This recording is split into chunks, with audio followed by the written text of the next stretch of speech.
ఈ మాట చెప్తున్నాను. పెన్షన్ అన్నాడు 3,000 ఇస్తానన్నాడు. మన చంద్రబాబు నాయుడు కూడా 3,000 ఇస్తానని చెప్పారు.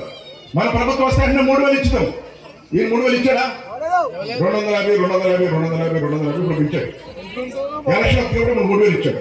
అవునా కదా? మరి 5 సంవత్సరాల్లో 250 తగ్గిపోయింది. ఎంత తగ్గిపోయింది తెలుసా? ఒక పెన్షన్ కి 18,000 తగ్గిపోయింది. ఒక పెన్షన్ ముసలమ్మకి పెన్షన్ తీసుకున్న 18,000 తగ్గిపోయింది. ఇప్పుడు 18,000 అన్ని కూడా మోసం చేశాడు. బీసీలే కాదు, పెన్షన్ దాన్ని ముసలమ్మలు కూడా మోసం చేశాడు జగన్మోహన్ రెడ్డి కూడా. సందర్భంగా అమ్మఒడి 15,000 ఇచ్చాడా? దాంట్లో 2,000 కొట్టేశాడు.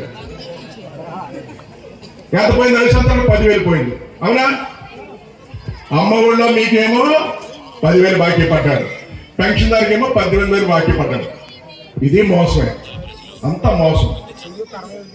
బలహీన వర్గాలను మోసం చేశాడు, అన్ని వర్గాలను మోసం చేశాడు, ఆఖరి పెన్షన్ ఇచ్చి మోసం చేశాడు, అమ్మఒడి పేరుతో అమ్మలందరినీ మోసం చేశాడు. అవునా కదా?